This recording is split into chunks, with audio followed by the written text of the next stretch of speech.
começando mais um Personalidade Eletrônica e hoje com uma edição especial de Dia dos Professores. Estamos aqui entrevistando a professora Ana Mira. Tudo bem, professora? Tudo beleza. Então, Ana Mira, conta pra gente onde você nasceu. Eu nasci em Curitiba mesmo, aqui em Curitiba mesmo. E morou sempre aqui? Sempre morei aqui, só saí daqui um ano, que foi em 2006, que eu fui morar na Irlanda. Morei em Dublin por um ano, mas foi a única vez que eu saí daqui. Antes falava super mal da cidade e tal, daí quando a gente sai que a gente começa a dar valor para algumas coisas, e hoje eu falo só um pouquinho mal, não falo tanto quanto eu falava. Conta pra gente o que tu estudou na faculdade. Eu fiz letras e fiz jornalismo. Quando eu comecei, essa é uma história estranha. Quando eu fui estudar, assim, quando eu comecei a pensar o que eu ia fazer no vestibular, eu ia fazer engenharia. Nossa, tudo a ver, né? Não sei nem somar direito, mas eu achava que eu ia fazer engenharia. Aí acho que meu primo começou a fazer engenharia, eu comecei a ver que ele estudava muito, era muito complicado, né? Não rolava. Aí eu pensei, vou fazer direito. Aí a minha irmã começou a estudar direito e daí também eu vi que era muito chato. Ela tinha que ler umas coisas muito chatas, não ia ter nada a ver comigo. E daí eu fiquei meio sem rumo, falei, putz, agora o que eu vou fazer? E daí, assim, eu gostava de ler, gostava de escrever, eu adorava política, como eu adoro até hoje. E pensei, vou fazer jornalismo. E daí enfiei na cabeça, jornalismo era o meu sonho de criança, né? Não era, mas eu enfiei.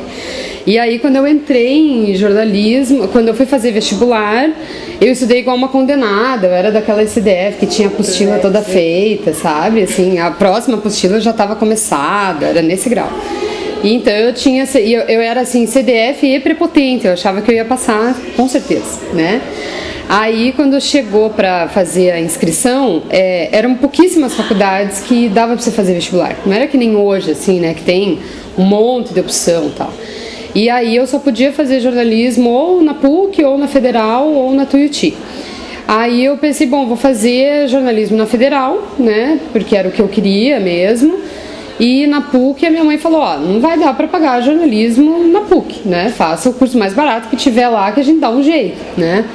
Aí eu pensei assim, tinha certeza que ia passar na Federal, não ia nem precisar fazer e tal. Aí eu falei assim, bom, os cursos mais baratos que tinham na PUC eram letras e filosofia. Aí eu falei, vou fazer filosofia. Daí eu pensei, putz, mas filosofia, né? O que eu vou fazer da vida e tal? Ficar lá filosofando. Tinha essa impressão, né? De que filosofia não ia ter trabalho, enfim. Falei, vou fazer letras. Mas eu tinha certeza que ia passar na Federal. Aí quando saiu o resultado da Federal, eu não passei, né? E aí foi um horror. Que eu não quero fazer letras. Aqui em letras, na PUC eu passei em primeiro lugar. E naquela época, infelizmente, ainda não era a época que eles davam bolsa para o primeiro lugar no vestibular, né? Eu tive que pagar tudo. E daí eu me matriculei em letras. E quando eu me matriculei, umas 2 semanas depois saiu a segunda chamada da Federal. E eu era a 23ª. Eram 22 vagas na Federal, eu fiquei em 23º. E daí 4 desistiram, entraram 4 na segunda chamada naquele ano. E eu era a primeira da segunda chamada. E daí eu ia, óbvio, né, que bom, passei em jornalismo, era o que eu queria, mas comecei a fazer letras porque eu pensei, não vou devolver o dinheiro, né, tinha que devolver lá 20%, né, tinha que ficar 20% com os padres, eu falei, não vou deixar 20% com eles, vou começar a fazer. E aí eu me encantei, eu me decepcionei com o jornalismo e me encantei com letras, assim, daí ali eu vi o que eu queria fazer da minha vida. Ali eu vi que eu queria ser professora, né? Ali que eu vi que eu gostava mais de literatura, de língua portuguesa do que necessariamente de jornalismo. Acho que ajudou muito assim, porque eu fiz uma faculdade que naquela época era muito zoneado, né?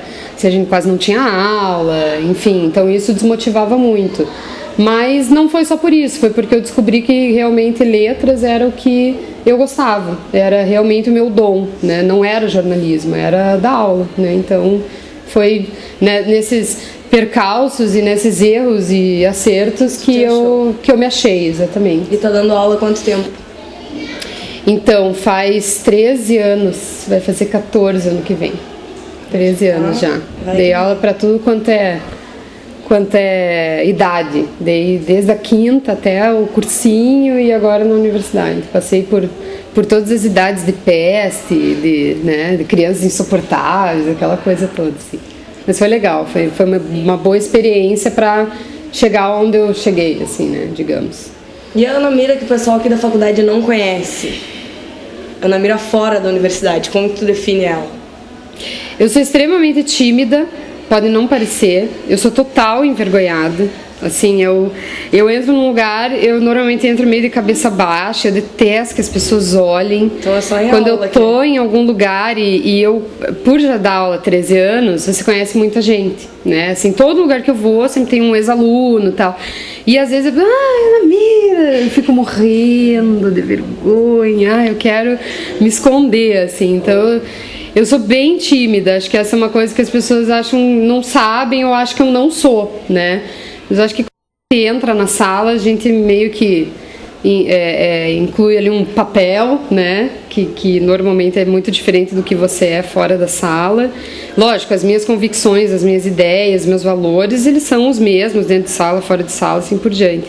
Mas o fato de você encarar uma turma, né, às vezes falar umas besteiras, achar que as pessoas vão achar graça, ninguém ri, você dá a volta por cima, né, isso você precisa incorporar um personagem para conseguir fazer, senão você não consegue, né, ainda mais eu com a timidez que eu sei que eu tenho, assim.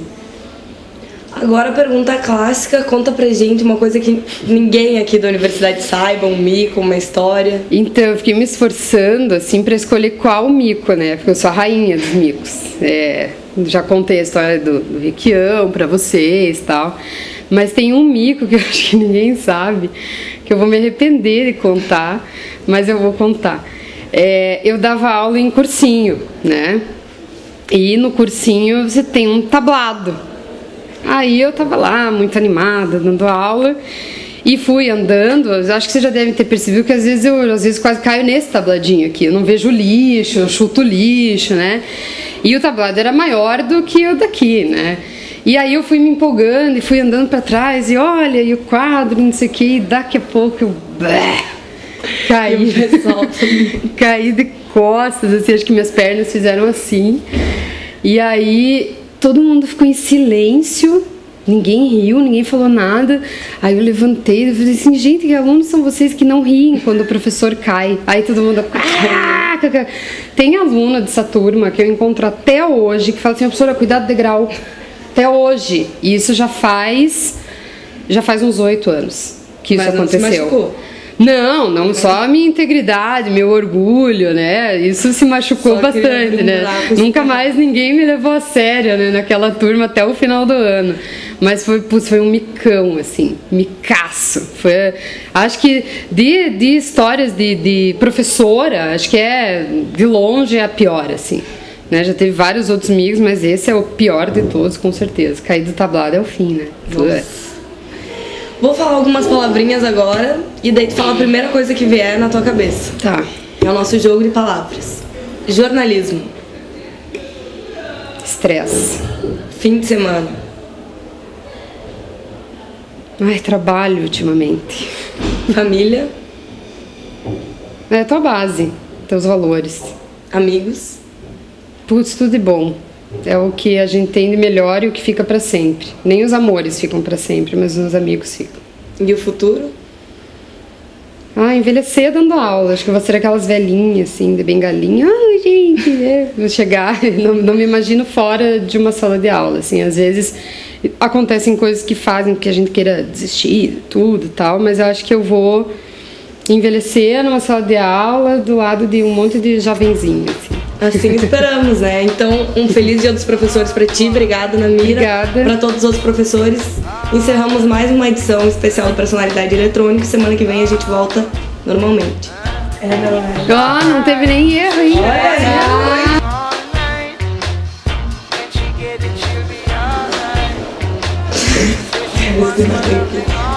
Começou bem.